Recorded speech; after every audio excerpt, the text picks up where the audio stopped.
Амансыздарбы, ассаламу алейкум, урматтуу Москва жергесинде жашай эмгектенип жаткан замандаштар. Ушул видеону колдон келишинче Хал Тура группа, кону коштук группалары, такси жамаат группалары баарына жөнөтүп коюңуздар. Биз мына Дорожная улица 3, корпус 19 жакта жүрөбүз.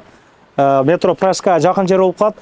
Кече күнү ушул алма келген Москвага, бүгүн 18 октябрь күн тартып атабыз. Жарымыны ушул Уфрага түшүрүп, башка жака заказ келген экен, ошол жака алып кетиптир дегенде да. Мына Нокаттын алмаларын билесиздер. Жанатан алмалары мына келип алып кетсеңиздер деле болот. Заказ кылсаңыздар жигиттер жеткирип беришет.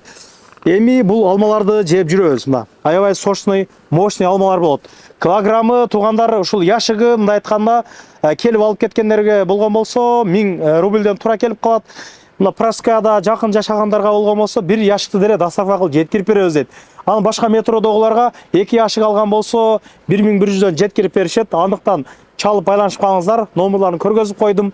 3-4 машина доставкага даяр турат демекчи. Заказ кылар алдынан ошол жамаат менен бир катар сүйлөшүп, мына бир алма заказ кылдат элек деп жана кылсаңыздар, чтобы сиздер заказ кыласыздардан барат 10 яшыкты бир направление алып чыккан болсо, кийинки заказдарга, мисалы үчүн, сиз өзүңүз заказ кылсаңыз, жамаатыңыз менен чыгып аларга деле жабып алып туруп, наркы адамга жалганчы болуп калгандай болсун, заказ кылар алдынан сурап коесуздар. Алмага жооп, алма сочный. Бисмилла, мен өзүмдөн бир жеп берейин. Алма мощный. Алып жегиле, бала чака менен мына. Жаман катуу келе бирок. Эмне кылайынбы?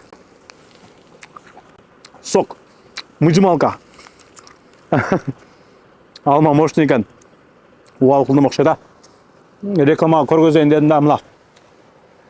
Чайхана, магазин иштеткендерге болгон болсо, аларга өзгөчө арзаныраак баа менен сатышат дегендер, чалып кызыккандар сүйлөшкүлө, Москвадагыларда сүйлөшкүлө болсо, портерге жүктөп айлыңыздарга жамаатыңыздар алып барып беришет, ал жагы деле бар дегендей. Жакшылык күндөрү жолугалык группалар менен бөлүшүп койгондор, рахмат барыңыздарга, сатып алышсын, поддержка кылып коелук дегендей чалып сүйлөшө бергиле. Алма сатып кетти, түгөдү деп жазып койгон болом. Ассаламу алейкум.